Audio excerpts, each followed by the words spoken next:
The $20 was in a ceramic dish on the kitchen counter. The same dish where Nora Whitfield kept loose change, takeout menus, expired coupons, and the small accumulated debris of daily life that did not belong anywhere specific but could not quite be thrown away.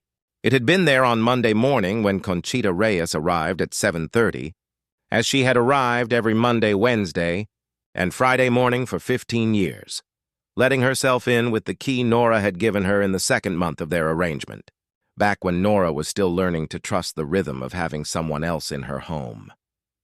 By Monday afternoon, when Conchita had finished and left, the $20 was gone. Nora noticed it when she came home from work at 6:15, set her bag on the counter in the same spot she always set it, and glanced at the dish the way she always glanced at it, registering its contents in the automatic way you register the familiar landscape of your own kitchen. The change was there, the takeout menus were there, the 2 expired coupons for a grocery store she no longer shopped at were there. The $20 bill was not. She stood at the counter for a moment. She told herself there were several explanations, that she might have moved it herself and forgotten, that it might have fallen behind the dish or under something on the counter. She looked behind the dish. She looked under the small stack of mail sitting beside it. She checked the drawer where she sometimes put cash without thinking about it. The $20 was not anywhere she looked. She sat down at the kitchen table and thought about Conchita Reyes, and the thinking came with a specific and uncomfortable feeling, the feeling of a conclusion forming that she did not want to reach, but that was forming anyway, the way water finds downhill whether you want it to or not. Conchita was 56 years old. She had come to Nora through a recommendation from Nora's neighbor, Patrice, who had used Conchita's cleaning services for 4 years before Nora hired her, and who had described her simply as the most reliable person she had ever employed for anything.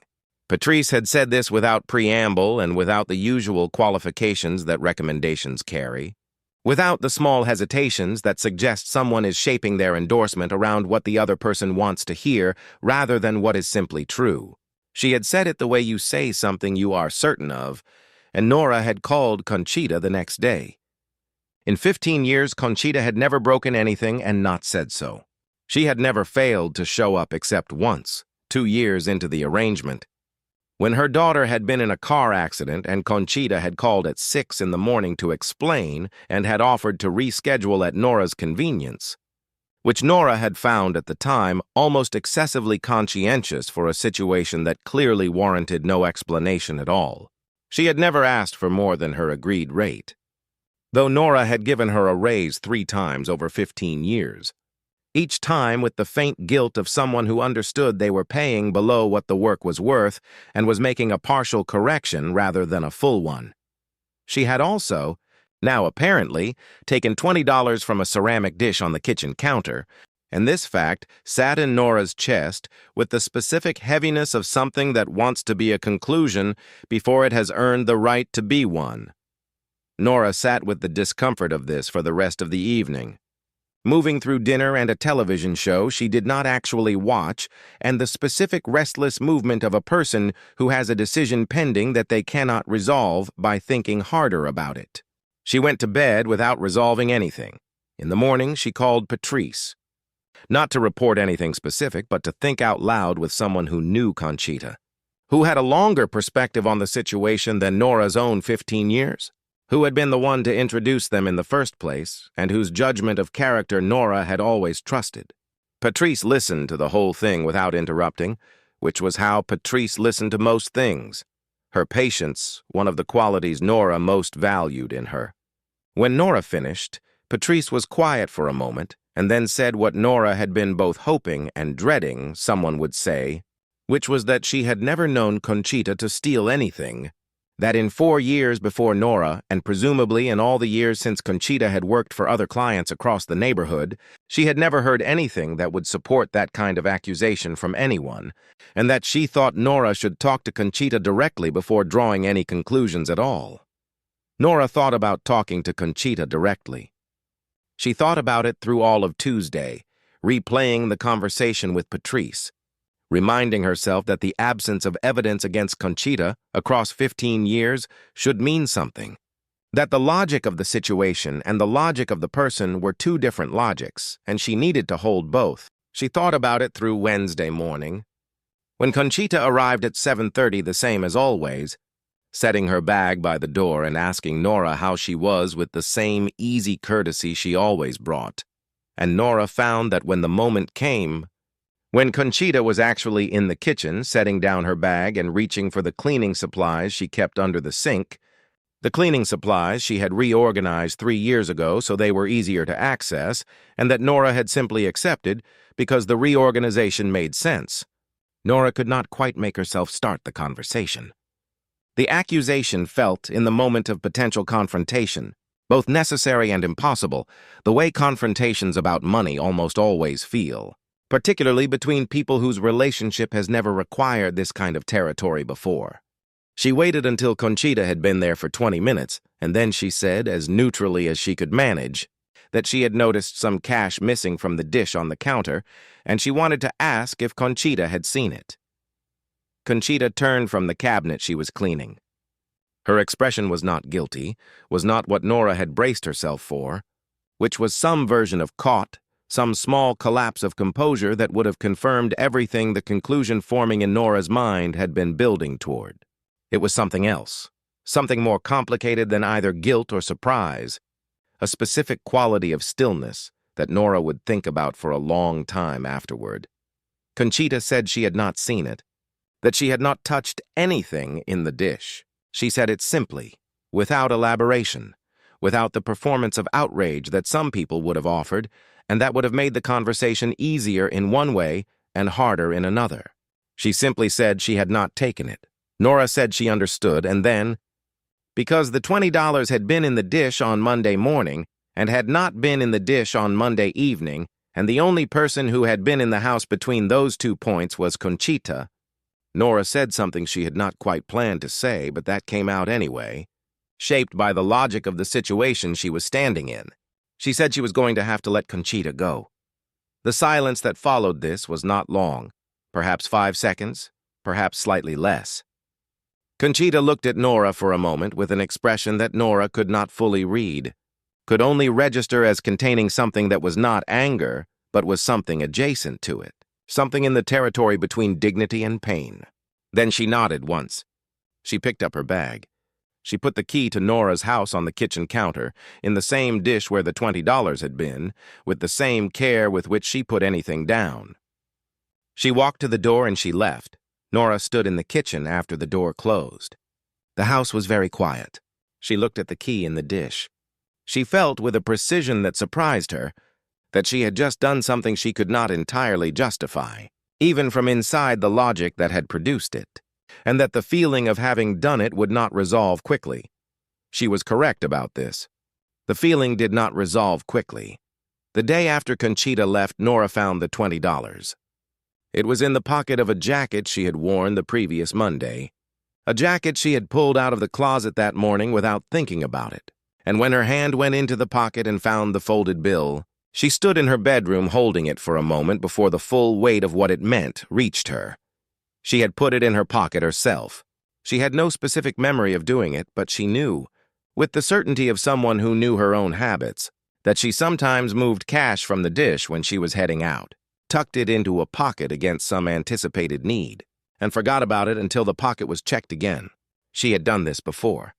She had simply not remembered doing it on Monday. And she had fired Conchita Reyes for it. She sat on the edge of her bed and held the $20 and felt something move through her chest that she did not immediately have a name for. It was not quite guilt, though guilt was part of it. It was not quite shame, though there was something in the territory of shame present as well.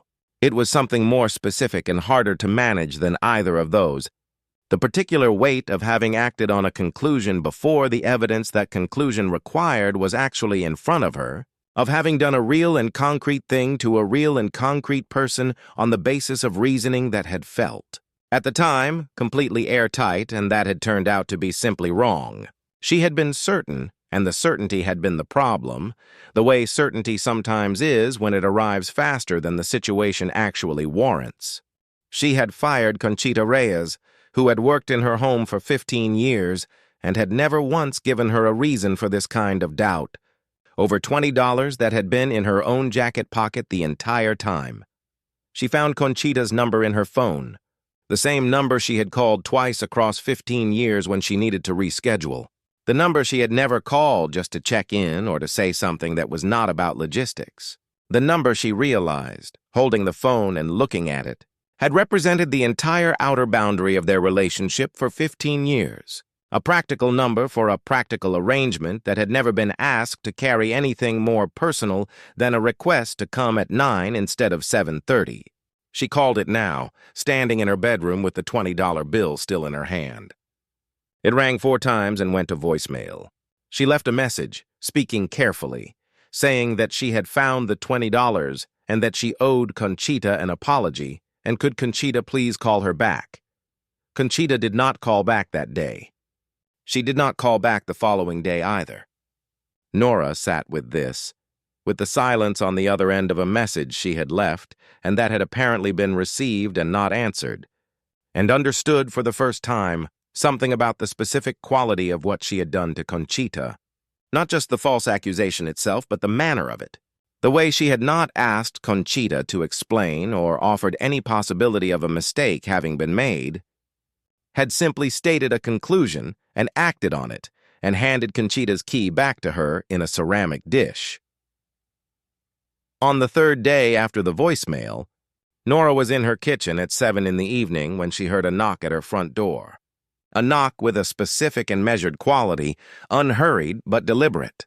She went to the door and opened it, and Conchita Reyes was standing on her porch.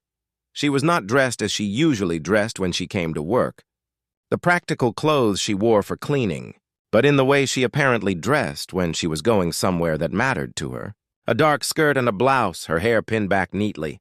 She was holding something, a container, the kind of covered dish that suggests food has been prepared for a specific purpose. She held it with both hands in the way you hold something you have brought to someone else, a posture that was immediately clear in its intent. She had come to give rather than to receive, which was the exact opposite of what Nora had been bracing herself for. Nora stood in the doorway, not entirely sure what she was looking at, not sure what the appropriate response to this moment was, and Conchita said, before Nora had found words, that she had gotten the message, that she knew Nora had found the money, and that she had wanted to come in person rather than call because some things needed to be said face to face and not over the phone. Nora stepped back, and Conchita came inside, and they stood in the kitchen, and Conchita set the container on the counter and looked at Nora and said the thing she had apparently come to say, which was that she was not angry. She said she had been angry for the first day, that she would not pretend otherwise, that 15 years of someone's trust had been withdrawn in a single morning, and that this had felt, in the hours immediately after it happened, like something she could not easily absorb. But she said that she had thought about it carefully, and that what she had concluded was that Nora had done what a person does when they are facing a situation that seems to have only one explanation, and that she, Conchita, was not going to spend the energy staying angry at someone for following the logic in front of them. Even when that logic turned out to be wrong, she said she had brought food, arroz con pollo, because her mother had always said that the right response to a difficult moment between people was to feed someone. That food was a way of saying that whatever had happened, you were still willing to sit down together, and that was the message she wanted to bring rather than the anger she had put down. Nora stood in her own kitchen listening to this and felt, with a force she had not anticipated, the specific quality of being treated with more generosity than she had extended. The experience of receiving from someone you have wronged a grace that you had not offered them and had no particular right to expect. There was a phrase she had heard once, years ago, about the specific discomfort of unearned mercy, and she had not understood what it meant until this moment. Standing in her own kitchen with the smell of arroz con pollo filling the air while a woman she had unjustly fired stood in front of her and said she was not angry, and meant it. She said she was sorry. She said it not quickly, not in the reflexive way that apologies sometimes emerge from discomfort, but in the specific way of someone who has had 3 days to understand what she is apologizing for and wants the apology to carry the actual weight of what she understands. She said she had reached a conclusion without sufficient evidence. That she had not given Conchita the benefit of a doubt that 15 years of consistent and trustworthy presence should have earned. That she had let the specific logic of the situation override the larger logic of everything she actually knew about the person standing in front of her. Conchita listened to this. Then she said something that Nora had not expected. That was not what the apology had been building toward, and that arrived with a specificity that made Nora stop and fully attend to it. She said that the thing that had hurt most was not the accusation itself, which was painful but which she could understand as a mistake, but the speed of it. The way there had been no pause between the accusation and the decision. No space in which Conchita had been given the chance to be a person whose explanation mattered. She said that in 15 years, she had been many things in Nora's house. Reliable, present, careful. But that in the moment of the accusation, she had realized she had perhaps never been. In Nora's understanding of the relationship, someone whose word carried the same weight as the apparent evidence in front of her. This was a harder thing to hear than the apology itself had been to give, and Nora sat with it in the specific way that hard, true things require sitting with, without deflecting it or qualifying it into something less than it was. She said that was right. She said she had not paused, and she should have. She said she was not sure she could fully explain why she hadn't, except that the conclusion had arrived with such force and logic that the space between reaching it and acting on it had collapsed in a way she had not noticed until it was too late to reverse. Conchita nodded. She said she appreciated that. She said she did not need Nora to have a perfect explanation for what had happened, only to understand it clearly enough to hold it going forward. They sat at the kitchen table and ate arroz con pollo, and the conversation moved gradually and then more easily through the territory of the 15 years between them.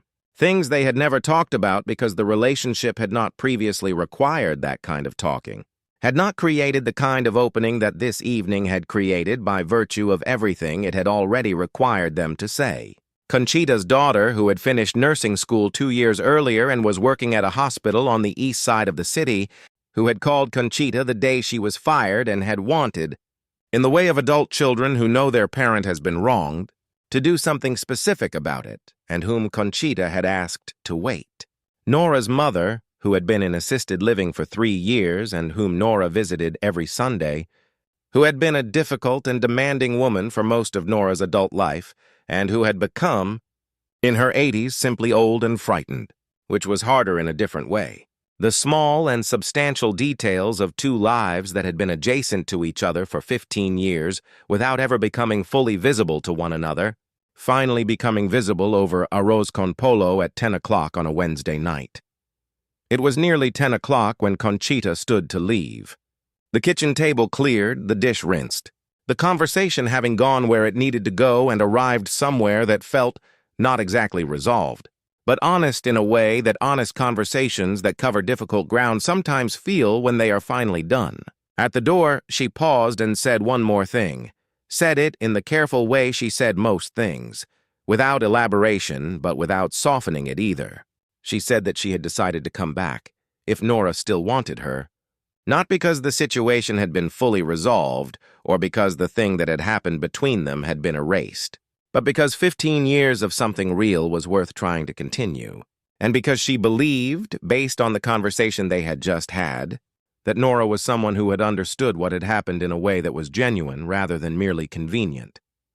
Nora said she would very much like her to come back.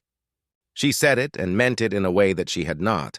She now realized, ever quite articulated before, that what Conchita brought to her house was not merely a service but a specific and trusted presence that she had taken for granted in the particular way that you take for granted the things that have always been there, without noticing their weight until the moment they are absent. Conchita returned the following Monday. She let herself in at 7:30 with a new key Nora had left under the mat, having put it there the night before with the specific intention of having it ready, of not making the gesture of return wait on any logistical uncertainty, of not letting even the small practical mechanics of the thing carry any ambiguity about whether it was genuinely meant. She set her bag down by the door, in the same spot she had always set it, and reached for the cleaning supplies under the sink, and began her work in the same order she had always done it. Room to room, methodical and unhurried, the same way she had moved through this house on every Monday, Wednesday and Friday for 15 years. Nora, who was still at home that morning rather than having left early as she usually did, sat at the kitchen table with her coffee and watched her move through the kitchen, and felt the return of something she had not known she was missing until she had been the one to send it away. A steadiness, a specific and reliable presence that had been so constant she had stopped perceiving it as something she had and had only recognized it as such in the 3 days of its absence. The ceramic dish was still on the counter. The loose change was there. A few takeout menus were there. There was this morning no cash in it, because Nora had made a specific and deliberate decision, after thinking about it the previous night, not to leave cash anywhere easily accessible in the kitchen, not because she did not trust Conchita, but because she understood now that the ease with which the situation had escalated had depended in part on a carelessness of her own, a casual habit of leaving things lying around and then not tracking them carefully enough, and that removing that carelessness was something she could do not as an expression of distrust, but as an expression of respect, the specific respect of no longer asking someone to operate in a situation where their integrity was subject to easy misreading. Conchita worked for another 8 years after that Monday morning before retiring. At 64, to live closer to her daughter in a smaller city 3 hours away, closer to the 2 grandchildren who had arrived in the years since the conversation in the kitchen. A girl and then a boy, both of whom Conchita talked about with the specific and unguarded joy that grandchildren seem to produce in people who have spent decades being careful about how much feeling they showed. On her last day, Nora gave her an envelope that contained more than Conchita expected, more than the standard severance or retirement gift that the transaction might have called for. Enough to represent something closer to the actual value of what she had brought to Nora's house across 23 years. Across the full span of the relationship, including the 15 years before the $20 and the 8 years after it, all of it counted together in the way Nora had decided to count it. There was also a letter, one that Nora had written twice before she was satisfied with it, which was not because she did not know what she wanted to say, but because the first version had been too neat, had resolved things too cleanly into a lesson that the actual experience had been messier and harder than, and the second version was the one that left the edges where they were. The letter said the things that the apology in the kitchen had begun and that the 8 additional years had continued to make clear, that Conchita's return after the $20 had taught Nora something she was still learning the full implications of, about the difference between the logic of a situation and the wisdom of the person you are dealing with, and about the specific kind of grace that arrives not when someone is at their best, but when you have been at your worst and they choose to come back anyway. Before you go, I want you to sit with what Conchita Reyes did on the 3rd day.